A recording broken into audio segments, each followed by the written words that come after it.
인코텀스 2010에 대해서 알아보도록 하겠습니다. 자, 우선 인코텀스가 어떤 의미인지 좀 보도록 하겠는데요. 인코텀스는 인터내셔널 커머셜 텀의 약어입니다. 그래서 인코텀스라고 얘기하고 있고요. 국내 말로는 이제 그 무역 거래에 관한 정형 거래 조건이라고 이렇게 번역을 해놓고 있습니다. 자, 인코텀스는 이제 국제 거래에서 가장 일반적으로 적용되고 있는 그 상거래 관행이죠. 그래서 이제 거래 조건의 해석에 관한 국제 규칙으로 1936년 국제상호회의소에서 ICC에서 채택이 됐다라는 거 앞서 설명을 드렸습니다. 자, 그리고 이제 인코텀스 현재 버전 여러 가지 버전이 있는데 현재 버전은 2011년 1월 1일부터 발효되는 인코텀스 2010이 적용되고 있습니다. 그래서 인코텀스가 여러 가지 버전이 있어요. 1990, 2000, 2010 이런 버전들이 있는데요. 인코텀스 이 적용되는 그 기준은 뭐냐면은 계약서 체결 일자 기준입니다. 그래서 계약서 체결일에 유효한 인코텀스 최근 버전이 적용되는 점 이해를 해주시고요. 그리고 이 모든 인코텀스 다음에 설명을 드리겠는데요. 인코텀스는 세 개의 알파벳 대문자로 이루어지고 있습니다. 그래서 이 세 개의 알파벳 대문자 안에 여러 가지 의미가 포함되어 있죠. 셀러의 의무, 셀러의 비용 분기점, 위험 분기점, 그리고 통관의 의무 이런 내용들이 이 영문자, 대문자 세 글자 안에 모든 내용들이 포함되어 있습니다. 자, 그리고 인코텀스 뒤에 장소가 나와요. 예를 들면 FOB 부산 이와 같이 장소가 나오거든요. 이 주의하실 점은 우리가 계약서상에 어떤 인코텀스 뒤에 장소가 나오게 되면 이 장소의 의미는 뭐냐? 셀러의 물품을 어디까지 갖다 둬야 되는 위험 분기점이 아니라 비용 분기점이다. 셀러는 이 장소까지 운임을 부담해야 된다라고 이해를 해주셔야 됩니다. 그래서 이 인코텀스 뒤에 나와 있는 이 장소는 위험 분기점이 아닌 비용 분기점이 된다라는 점 좀 명확하게 이해를 해주셔야 됩니다. 자, 다음은 이제 그 인코텀스에 관련된 성격인데요. 인코텀스는 이제 그 국제상호회의에서 제정한 민간단체가 제정한 규칙입니다. 그래서 이 강제 규칙이 아니에요. 그러니까 자율적인 규칙이다라고 좀 이해를 해주시고요. 그래서 이 계약서 상에 반드시 인코텀스가 적용될 의무는 없습니다. 거래 당사자가 준거 규칙으로 명시할 수 있는데 명시하지 않으면 인코텀스는 자동적으로 적용되지 않는다는 점 좀 주의를 하시고요. 우리가 CISG 물품 매매 계약에 관련된 유엔 협약은 적용된다는 것을 계약서에 명시하지 않아도 그 CISG 취약국인 경우에 소지한 사무소인 경우는 이 CISG가 자동적으로 적용이 됩니다. 자, 그렇지만 이 인코텀스는 강제 규정이 아니기 때문에 반드시 이 인코텀스가 적용될 필요는 없고요. 자, 그렇지만 이 계약서상에 인코텀스 적용을 명시를 하게 되면 당사자의 합의로 인코텀스가 적용되는 것으로 적용될 수 있고요. 그리고 인코텀스는 그 최소한의 의무에나 책임에 대해서 명시를 하고 있습니다. 그래서 이러한 조건에 대해서 인코텀스 조건을 수정하거나 아니면은 변경하자 할 때는 계약서에 명시함으로써 인코텀스의 각각의 조항에 있는 내용들을 수정하거나 배제를 할 수가 있고요. 그리고 그런 수정과 배제된 내용이 각 당사자들을 규정하는 걸로 해석을 하고 있습니다. 그리고 이제 인코텀스 관련해서는 국내 간 거래뿐만 아니라 국제 간 거래뿐만 아니라 국내 간 상거래에서도 사용될 수가 있습니다. 이 많은 국내 계약서를 보게 되면 인코텀스 적용도 되지 않고 그리고 계약서도 간단하게 작성을 해갖고 좀 분쟁이 발생하는 경우에 문제의 소지가 있는 경우가 상당히 많이 있습니다. 자, 그런 경우에 국내 간 상거래에 있어서도 그 분쟁을 방지하기 위해서 국제상호회에서 제정한 인코텀스의 어떤 내용들을 계약서 상의 준거 조항으로 조건으로 명시를 하는 것이 향후 발생할 수 있는 분쟁에 대해서 어떤 해결할 수 있는 방안도 될 수가 있습니다. 그래서 인코텀스는 국제 간 거래뿐만 아니라 국내 간 거래에도 적용될 수 있다는 점 명심해 주시기 바랍니다. 자, 인코텀스의 기능에 대해서 설명을 드리면요. 인코텀스는 이제 계약서를 보완하는 기능입니다. 그래서 계약서의 가격 조건, 인도 조건에 대한 상세한 설명이 없는 경우에 인코텀스가 계약의 일부 내용에 대해서 계약 조건이 되고요. 자, 그리고 계약서를 간소화하는 조건이죠. 만약에 인코텀스가 없으면 이 계약서를 수십 장의 페이지로 계약서를 작성을 해야 됩니다. 자, 그렇지만 인코텀스에서 각각의 조건, FOB, CIF, 영문자, 대문자 세 글자죠. 이 세 글자로 해서 이 모든 내용들을 셀러의 의무, 바이어의 의무 그런 내용들이 다 기재되어 있기 때문에 이 계약서를 간소하게 작성할 수 있는 하나의 그 장점이 있습니다. 자, 다음으로는 이제 그 인도 조건에 관련된 정형화 및 통일적 해석이 있죠. 자, 그래서 이 각국의 관습과 그 해석이 상이할 수 있는데 국제상업회에서 제정한 통일된 규칙을 제정함으로써 뭐 인도 조건에 대해서 동일한 그리고 통일적인 해석이 가능할 수 있도록 그렇게 그 인커텀스가 기능을 할 수가 있습니다. 자, 다음으로는 이제 그 인커텀스의 주요 내용에 대해서 좀 보도록 하겠는데요. 우선은 위험의 이전이라는 겁니다. 위험의 이전. 자, 위험의 이전이라는 건 뭐냐면은 뭐 위험 분기점이 언제 되냐. 이 셀러인 매도인이 물품을 어디까지 인도했을 때 셀러의 위험이 바이어한테 이전하냐라는 겁니다. 그래서 위험의 이전은 뭐 위험 부담의 분기점이 어느 점인지 그런 내용들을 이제 그 명시를 하고 있고요. 그래서 이 어느 지점으로부터 물품이 매수인에게 인도된 것으로 볼 건지, 자, 그리고 위험이 이전된 이후에는 물품의 멸실 위험인 경우는 매수인이 부담한다라는 내용들이 인커텀스에 기재되어 있습니다. 자, 다음은 이제 그 위험이 이전된 이후에, 자, 물품의 멸실 위험은 매수인이 부담하므로 매수인은 물품이 멸실되어도 매수인이 그 대금을 지급해야 된다. 자, 그런 그 내용이 있고요. 자, 그래서 이 사례를 보게 되면 FOB나 CIF 조건인 경우는 셀러의 위험 분기점은 동일합니다. 그 수출국의 본선에 물품을 적재하는 시점에 셀러의 위험이 종료가 되거든요. 자, 그래서 이 본선 적재 이후에 물품이 멸실되는 경우에, 자, 그런 경우에 바이어가 매매 대금을 지급을 해야 될 의무가 있다는 점 좀 이해를 해 주시고요. 자, 그리고 이제 두 번째로 이제 그 비용의 배분 관리입니다. 어느 지점까지 셀러가 비용을 부담하고 그 이후부터는 바이어가 부담한다. 그런 내용들이 인커텀스에 기재가 되어 있고요. 그래서 어느 지점까지 매도인이 운송비 등을 부담할 것인가라는 내용이 하고요. 그리고 비용 부담의 분기 전까지는 운송비, 수출 통관비 등은 매도인이 부담한다라고 규정을 하고 있고요. 그리고 인커텀스 다음에 나오는 장소는 매도인이 비용을 부담하는 장소다라는 겁니다. 그래서 이 인커텀스 뒤에 나오는 어떤 장소가 있으면 그 매도인은 뭐 수출 통관이 필요한 경우에 수출 통관 비용까지, 그리고 서류 작성하는 비용까지, 그리고 운임까지도 다 비용을 부담을 해야 된다는 점 이해를 해주시기 바랍니다.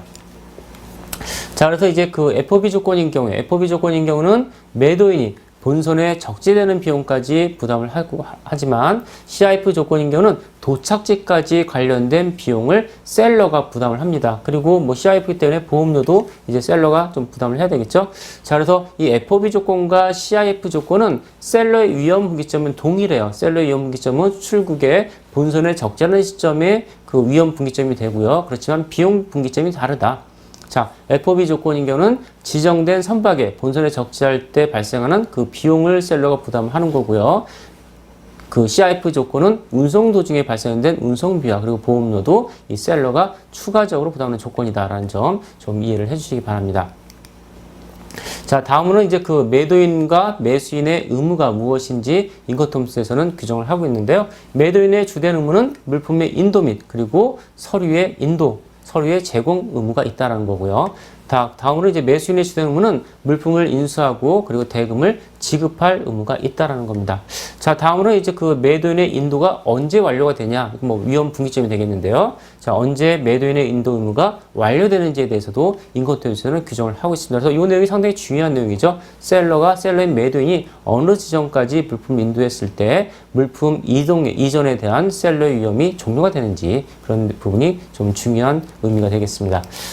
자, 다음으로는 이제 그 인커텀스의 한계에 대해서 알아보도록 하겠는데요. 인커텀스에 대해서는 언제 물품의 소유권이 매도인으로부터 매수인으로 이전되는지 이런 부분에서 규정을 하고 있지 않습니다. 자, 그리고 계약 위반에 대해서 매도인이 물품을 인도하지 않은 경우에 매수인이 손해배상 청구권 또는 계약 해지권 등 관련된 또는 매수인이 물품을 인수하지 않은 경우죠. 자, 그런 경우에 매수인과 매도인이 어떻게 권리가 있는지 없는지 그런 부분에서 인커텀스에 대해서는 그 규정을 하고 있지 않습니다. 그래서 이런 내용들은 뭐냐? 법률적인 문제라는 거죠. 자, 이런 경우는 중고법에 따라 계약서에 명시된 중고법에 따라 해결될 문제입니다. 그래서 인커텀스의 한계가 이런 부분이죠. 법률적으로 해결할 수 있는 부분은 어떻게 그 국제상업회에서 제정한 인커텀스에서 규정을 할 수가 없습니다. 그럼 분쟁이 발생하는 경우는 법률적으로 해결돼야 되는 점 좀 이해를 해주시고요.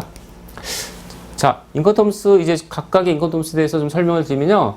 인커텀스 2010은 총 11가지의 인커텀스가 있습니다. 그래서 인커텀스를 구분하게 되면 두 개의 범주로 나눠주세요. 첫 번째는 모든 운송 방법에 가능한 인커텀스 7개하고 그리고 오직 수상 운송에만 적용되는 인커텀스 4가지. 그래서 총 11가지 인커텀스가 있고요. 그래서 이 첫 번째 설명드린 7가지 인커텀스는 모든 운송 방법, 어떠한 운송 방법에도 사용될 수가 있어요. 뭐 해상에도 가능하고 항공에도 가능하고 그다음에 뭐 트럭 육로 운송에도 가능하다는 겁니다. 그래서 이 모든 운송 방법에 사용될 수 있는 인커텀스는 뒤에서 자세히 좀 설명해 드리겠는데요. EXW, X워크, 그리고 FCA, Free Carrier, 그리고 CPT, Carriage Paid To가 있고요. CIP, Carriage and Insurance Paid To, DAP, Delivered at Place, 그리고 DAT, Delivered at Terminal, 그리고 DDP, Delivered Duty Paid라고 해서 총 7가지 인커텀스가 있고요. 이 아래로 내려갈수록 셀러의 위험이 증가가 되는 겁니다. 그래서 이 X워크 조건인 경우에 셀러한테는 가장 유리한 조건, 그리고 DDP 조건은 셀러한테 가장 부담을 많이 주는 조건이다라고도 뭐 이해를 하실 수가 있고요. 자, 다음으로는 이 수상 운송 방법에만 적용 가능한 인커텀스 4가지에 대해서 좀 설명을 드리도록 하겠습니다. 이 수상 운송에만 적용되는 인커텀스는 FAS, 뭐 Free Alongside, FOB, Free Onboard, CFR, Cost and Freight, 그리고 CIF, Cost, Insurance and Freight 해갖고 이 4가지 인커텀스는 오직 수상 운송에만 적용이 가능합니다. 그래서 도로나 아니면은 항공 운송에는 이 인커텀스는 적용할 수가 없습니다. 그렇지만 이 많은 실무자들이 항공 운송인 경우에도 FOB를 사용하는 경우가 있거든요. 자, 그런 경우는 나중에 분쟁이 생기는 경우에 좀 문제의 소지가 있습니다. 그래서 이 그 운송 방법에 따라 어떤 인커텀스를 계약서에 적용할지 좀 정확하게 아셔갖고 향후 발생할 수 있는 분쟁을 사전에 좀 방지를 하셔야 될 것 같습니다. 자, 참고적으로 다음에 설명드리겠는데 이 3개의 인커텀스의 위험 무기점은 전부 다 동일합니다. 수출국의 본선에 적지 않은 시점에 셀러의 위험이 바이어한테 이전이 되고요. 자, 그렇지만 이 CFR 조건은 운송비만 더 부담하는 거고, 그리고 CIF 조건은 운송비뿐만 아니라 보험료를 추가적으로 부담한다. 자, 이 점도 여기서 그냥 이해를 해주시고요. 뒤에 또 자세히 설명해 드리도록 하겠습니다. 그래서 오직 그 수상 운송에만 적용 가능한 인커텀스는 이 4가지 인커텀스가 있다는 점 알아두시고요. 자, 세부적인 인커텀스에 들어가면요. 우선 X워크 조건이 있습니다. 공장 인도 조건이죠. 자, 그래서 매도인인 셀러한테 가장 유리한 조건입니다. 그래서 매도인의 사무소는 지정된 장소, 지정된 장소가 공장이나 창고가 되겠죠. 자, 창고에 어떠한 운송 장비에도 선적되지 않고 또한 수출 통관이 이루어지지 않은 겁니다. 수출 통관이 이루어지지 않고 그 물품이 매수인의 처분에 놓였을 때 매도인의 위험이 이전된다. 매도인의 위험이 이전되기 때문에 바이어가 그 위험을 이전받는 거겠죠. 자, 그래서 이 그림으로 보시게 되면 공장 인도 조건은 자, 수출이 통관되지 않고 매도인의 공장에 물품을 매수인의 처분에 놓였을 때 셀러의 물품에 관련된 위험이 바이어한테 이전된다라는 겁니다. 그래서 이 셀러한테는 가장 유리한 조건이 되겠고요. 자, 그리고 이제 운송인 인도 조건이라는 게 있습니다. 프리 캐리어죠. 자, 이 운송인 인도 조건은 엑스워크 조건과 달리 수출 통관을 셀러인 매도인이 책임져야 된다. 매도인 셀러가 해야 되고 책임있죠. 그래서 매도인이 수출 통과된 물품을 지정된 장소에서 매수인이 지정한 운송업자에게 넘기는 것을 의미한다는 겁니다. 그래서 이 수출국의 지정된 장소에서 매수인이 운송인을 지정을 합니다. 그래서 매수인이 지정한 운송인에게 물품을 넘김으로써 셀러의 위험이 종료가 되는 거고요. 자, 그리고 이제 그 선적비나 양육비용 관련해서 이 지정된 장소가 이 셀러의 영업구역인지 아니면 셀러의 영업구역이 아닌지에 따라 좀 약간 이 선적에 관련된 의무, 그리고 양육에 관련된 의무가 좀 약간 달라집니다. 자, 우선 그 운송 인도 조건은 수출 통관하고 매수인이 지정한 장소에서 매수인이 지정한 계약한 운송인한테 물품을 이전함으로써 셀러의 위험이 바이어한테 이전이 되고요. 그리고 이 장소가 매도인의 영업구역인지 아니면 매도인의 영업구역이 아닌지 이외의 지역인지에 따라 그 셀러가 선적에 대한 책임이 있는지 없는지 그런 점이 좀 차이가 있습니다. 자, 그래서 이제 요 장소가 매도인의 영업구역이에요. 그리고 지정된 장소가 매도인의 영업구역인 경우는 자, 바이어가 매수인이 운송수단을 제공을 해줘야 됩니다. 운송수단을 제공을 해줘서 그리고 셀러는 수출이 통관하고 이 물품을 이 적재할 책임까지 부담을 합니다. 그래서 이 그 매도인의 영업구역이 계약서에 명시된 장소인 경우는 이 바이어가 운송선을 제공해주고 이 셀러는 제공된 운송선의 물품을 선적을 해야지만 자신의 물품에 관련된 위험이 바이어한테 이전된다라는 점 좀 이해를 해주시고요.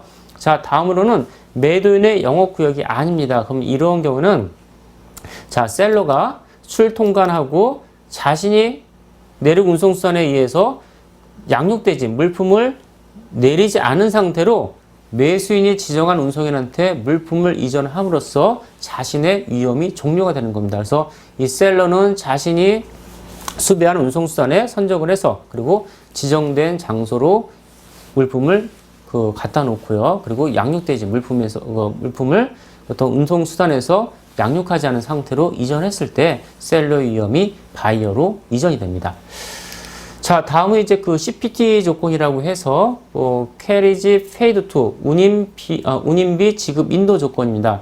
그래서 위험 분기점은 FCA 조건이나 거의 유사한데 이 주 운송 구간 수출국에서 수입까지 발생할 수 있는 이 운송권에 관련된 운임을 셀러가 더 부담하는 조건이다라고 이해를 해주세요. 그래서 매도인이 물품을 자신이 지정한 운송인, 여기서는 왜 자신이 지정하냐? 주 운송비를 셀러가 부담하기 때문에 셀러가 운송계약을 체결해야 되는 겁니다. 그래서 셀러가 지정한 운송인에게 인도하면 물품에 대한 매도인의 위험 부담이 이전한다라는 겁니다. 그리고 매도인은 물품을 지정된 목적지로 운송하는 데 필요한 운임을 부담해야 된다는 거죠. 그래서 그 셀러인 매도인의 위험 분기점은 FCA 조건이랑 거의 동일해요. 출국에서 종료가 되는 겁니다. 자, 그렇지만 주 운송비만 셀러가 더 부담하는 조건이다라는 거죠. 그래서 그림을 보시게 되면 운임비 지급 인도 조건은 자, 수출 통관을 하고 매도인이 자, 지정된 장소까지 물건을 갖다 놓으면 셀러 위험은 종료가 되는 겁니다. 자, 그렇지만 이 운송 도중에 주 운송권에 발생된 운임이 발생하는 경우에 이 운임을 셀러가 추가적으로 부담하는 조건이 CPT 조건이다라는 겁니다. 그래서 여기서는 또 내륙 운송소 물품을 내려야 돼. 내리고 적지 않은 이 비용까지 전부 다 이 셀러가 부담을 하는 거고요. 어차피 이 지정된 목적지까지 가는 모든 비용을 셀러가 부담을 한다. 그렇지만 위험 분기점은 계약서에 명시된 어떤 장소가 된다라는 점 이해를 해주시기 바랍니다. 자, 다음은 이제 운임비 보험료 지급 인도 조건이라고 해서 CIP 조건이라는 게 있습니다. Carriage and Insurance Paid to라고 하죠. 자, 이 조건은 CPT 조건에 그 보험료만 셀러가 추가적으로 부담하는 조건입니다. 그래서 이 매도인이 물품을 자신이 지정한 운송인에게 인도하면 물품에 대한 매도인의 위험 부담이 이전된다는 겁니다. 그리고 매도인은 물품을 지정된 목적지로 운송하는데 필요한 운임과 보험료를 부담해야 한다라는 겁니다. 자, 그래서 이 그림을 보시게 되면 자, 수출 통관하고 매도인이 지정된 장소에서 그 주 운송 구간까지 발생된 자, 운임을 부담을 하고 그리고 이 운송 도중에 발생할 수 있는 어떤 사고에 대해서 보상하기 위해서 보험을 가입하는 경우가 있죠. 그때 발생하는 보험료만 더 셀러가 부담하는 조건입니다. 자, 그런데 만약에 이 운송 도중에 주 운송 구간 중에 사고가 발생했어요. 자, 그러면 누가 책임지냐? 이 보험으로 보상이 되는 경우에는 상관이 없지만 보험으로 보상이 안 되는 경우에 자, 그런 경우에는 그 위험은 누가 책임지냐? 바이어가 부담하는 겁니다. 자, 셀러는 그 수출국의 어떤 지정된 장소까지 물품을 자신이 계약한 운송인한테 넘겨주면 셀러의 위험은 종료가 되는 겁니다. 물품 이전에 대한 책임은 종료가 되는 거거든요. 그래서 운송 도중에 발생된 어떤 사고는 셀러가 부담하지 않고 바이어가 부담합니다. 바이어가. 자, 바이어가 부담하기 때문에 자, 만약에 보험으로 커버가 되면 상관이 없는데 보험으로 커버가 되지 않는 경우는 그때는 그 바이어가 그 위험을 부담한다는 점 명심해 주시기 바랍니다. DAP 조건 보도록 하겠습니다. 도착 장소 인도 조건이죠. 자, 도착 장소 인도 조건은 물품이 지정된 목적지에서 양호가 준비된 상태로 운송수단에서 매수인의 처분에 놓였을 때 매도인의 위험이 이전이 됩니다.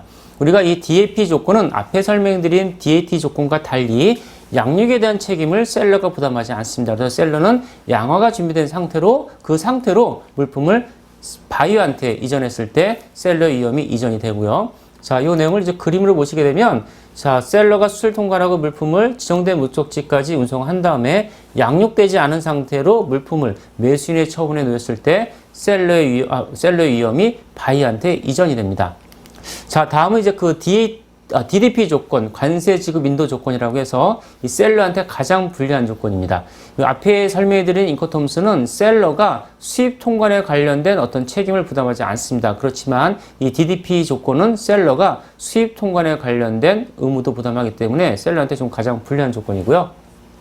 자, 그래서 이 DDP 조건은 매도인이 수입 통관을 거치고 물품이 지정된 목적지에서 운송선으로부터 양육되지 않은 상태로 물품을 매수인에게 인도함으로써 이 셀러의 위험이 바이어한테 이전된다는 점 좀 이해를 해주시고요. 그림을 보시게 되면, 자, 지정된 목적지에서 이 내륙의 운송선을 통해서 수입 통관까지 하는 겁니다. 자, 수입 통관하고 이 상태로 이 물품을 매수인의 처분에 놓였을 때 셀러의 위험이 이전된다는 거죠. 그래서 이 수입 통관되기 전까지 발생되는 양육 비용은 전부 다 셀러가 부담하지만 수입 통관된 이후에 관련된 양육 비용은 셀러가 부담하지 않는다는 점도 좀 이해를 해주시기 바랍니다.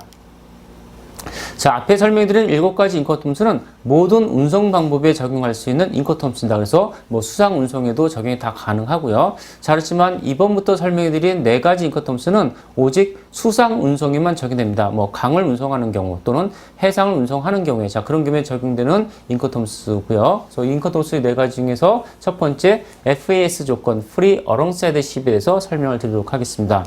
이 FAS 조건은 물품이 매수인의 지정된 선적항의 선박의 선축에 놓였을 때 셀러의 위험이 바이어한테 이전한다는 겁니다. 그래서 그 이후에 발생되는 비용과 책임은 전부 다 바이어가 부담을 해야 되는 거고요. 그래서 선축 인도 조건인 경우는 그 매수인이 지정한 선박의 선축에 물품을 놓였을 때 셀러의 위험이 바이어한테 이전된다는 점 이해를 해주시기 바랍니다. 자, 다음은 이제 그 수출 계약에서 가장 많이 사용되는 인코텀스인데요. 본선 인도 조건, 프리 온보드죠.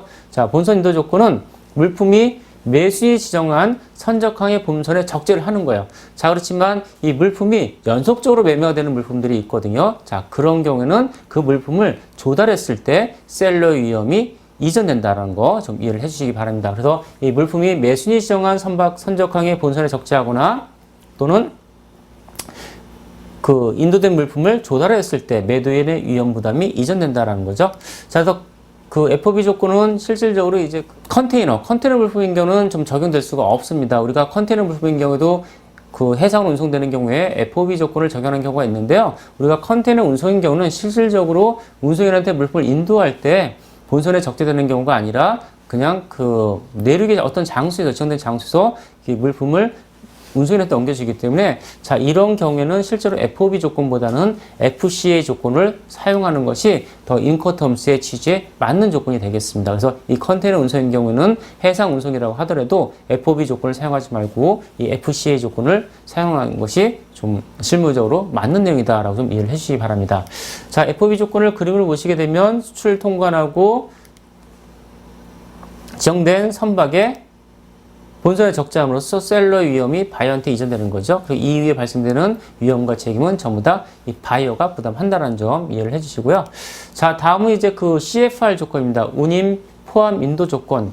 자, CFR 조건은 FOB 조건과 같이 위험 분기점은 동일해요. 자, 그런데 이 선박을 누가 정하냐? 운송인이 계약을 하는 겁니다. 왜냐면 주 운송비를 그 셀러가 부담하기 때문에, 자, 자신이 그 지정한 선박의 본선에 적재함으로써 이 셀러의 위험은 바이어한테 이전이 되고요. 자, 그렇지만 주 운송 구간에 발생할 수 있는 운송 비용을 전부 다 셀러가 부담한다라는 겁니다. 그래서 FOB 조건과 위험 분기점은 동일하다. 자, 그렇지만 주 운송비만 셀러가 더 부담한다라고 좀 이해를 해주시면 되고요. 자, 그래서 그 CFR 조건도 마찬가지로 그 컨테이너 운송인 경우에는 이와 유사한 CPT 조건을 사용해야 된다라는 그런 가이드를 그 인코텀스에서 내리고 있습니다.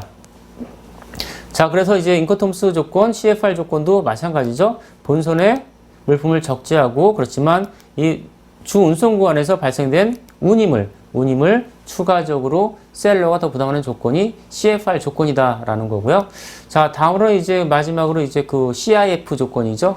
뭐 인커텀스 조건 중에 가운데 I가 있으면 인슈런스에서 이 매도인인 셀러가 보험을 가입하는 조건이라고 이해를 해주시면 됩니다. 그래서 이 그 CIF 조건은 CFR 조건과 추가적으로 운송 도중에 발생할 수 있는 보험 사고에 대해서 그냥 보험료만 추가적으로 셀러가 지불하는 조건이다라고 이해를 해주시면 됩니다. 자, 그래서 그림으로 보시게 되면 자, 선적항에 본선에 적재하고 그리고 운송 도중에 발생하는 운송비와 그리고 보험료를 셀러가 추가적으로 부담하는 조건이 CIF 조건이다라는 거죠. 그리고 실제 셀러가 보험을 가입하지만 실제 보험에서 이 보장되지 않는 사고가 발생하는 경우는 셀러의 위험 분기점이 본선에 적재된 시점이기 때문에 운송 도중에 발생된 사고는 보험으로 커버가 되자면 전부 다 바이어가 그 위험을 부담을 합니다. 그래서 실제 이 무역 계약을 체결할 때 바이어는 셀러가 보험을 가입하는 조건인 경우는 어떤 보험을 가입을 해야 되는지 구체적으로 명시해서 실질적으로 보험에서 보상되지 않는 해상보험에서 보상되지 않는 그런 위험을 사전에 좀 방지할 수 있도록 계약을 체결해야 됩니다. 만약에 이제 그 계약서 상에 보험 가입은 셀러가 하지만 보험을 어떤 조건으로 구체적으로 명시하지 않은 경우에 자 그런 경우는 셀러는 런던 보험자협회에서 그 규정한 그 협회 적화 약관이라는 게 있어요. ICC라는 게 있거든요. 뭐 ICC 뭐 A, B, C가 있는데요. 자, 이 중에서 보상 범위가 가장 많은 범위가 이 ICC-A입니다. 자, 이런 경우에 계약서에 명시하지 않으면 이 셀러는 이 보상 범위가 가장 적은, 그래서 보험료가 가장 싸죠. 가장 적은 ICC-C로 보험을 가입을 해도 계약 조건을 이행한 것으로 해석을 하고 있습니다. 자, 그래서 이 바이어 입장에서는 셀러가 보험을 가입하는 경우에는 이 보험에 어떤 보험을 가입해야 하는지 구체적으로 명시를 함으로써 향후에 발생할 수 있는 이 사고에 대해서도 사전에 좀 방지할 수 있도록 계약을 체결해야 되겠습니다. 자, 인커텀스 관련해서 인커텀스 현재 버전 2010과 과거 버전 인커텀스 2000에 대해서 약간 좀 비교를 해보도록 하겠습니다.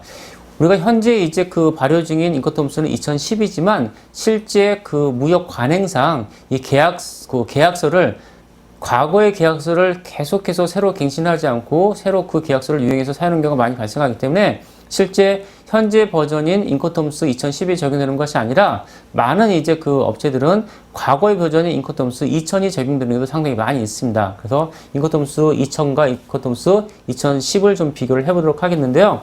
과거 인커텀스 2000에서는 인커텀스 조건이 13개의 인커텀스가 있습니다. 그래서 이 중에서 DAF, DES, DAQ, DDU 이 4가지 조건은 없어졌고요. 인커텀스 2010에서는 이 4가지 조건이 DAP 조건과 DAT 조건으로 이제 그 합쳐졌습니다. 그래서 현재 적용되는 인커텀스는 2010이라는 점 이해를 해주시고요. 그래서 제가 설명드린 내용들은 전부 다 인커텀스 2010 기준으로 설명드렸습니다. 그래서 혹시 계약을 맺었는데 인커텀스 2010이 아니라 인커텀스 2000을 적용된다고 하게 되면 그 내용도 어느 정도 파악을 하셔야 되지만 분쟁이 발생했을 경우에 어떤 그 해결 방안이 되실 수가 있습니다. 자, 다음으로 이제 마지막으로 인커텀스에 관련된 요약을 하도록 하겠는데요. 자, 우선 수출기업의 물품 이전에 대한 위험 분기점이 수출국에서 종료되는 인커텀스입니다. 뭐 E 조건, F 조건, C 조건이라고 얘기를 하는데 그래서 앞에 E로 시작되는 경우, 그다음에 F로 시작되는 경우에 C로 시작되는 경우는 셀러의 위험 분기점은 수출국에서 종료가 된다라는 겁니다. 자, 그리고 수입국에서 종료되는 인커텀스는 뒤에 D로 시작되죠. 그래서 DAP, DAT, DDP 조건이 셀러의 위험이 수입국에서 종료가 된다라는 점 이해를 해주시기 바랍니다.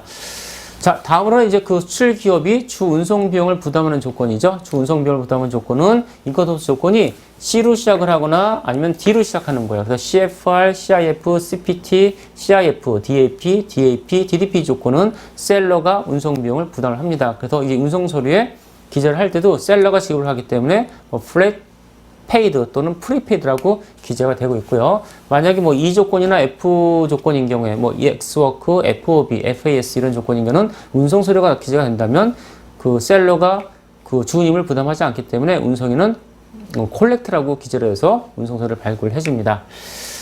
자, 다음은 이제 그 위험 분기점과 비용 분기점이 다른 경우에 다른 조건은 상관이 없어요. 다른 조건 뭐 E 조건, F 조건, D 조건은 셀러의 위험 분기점과 그다음에 비용 분기점이 동일합니다. 그렇지만 이 C 조건만 달라요. C 조건인 경우에 셀러의 위험 분기점은 수출국에서 종료가 되고, 그리고 비용 분기점은 수입국에서 종료가 되거든요. 자, 그래서 비용 분기점과 위험 분기점이 다른 인코텀스는 요 네 가지다. 그래서 CFR, CIF, CPT, CIP 조건이라는 점 좀 이해를 해주시고요. 이 C 조건 인견은 좀 헷갈릴 수가 많이 있습니다. 헷갈릴 수가 있기 때문에 자, 이 조건의 내용이 위험 분기점과 비용 분기점은 어떻게 되는지 정확하게 내용을 파악해 주시기 바랍니다.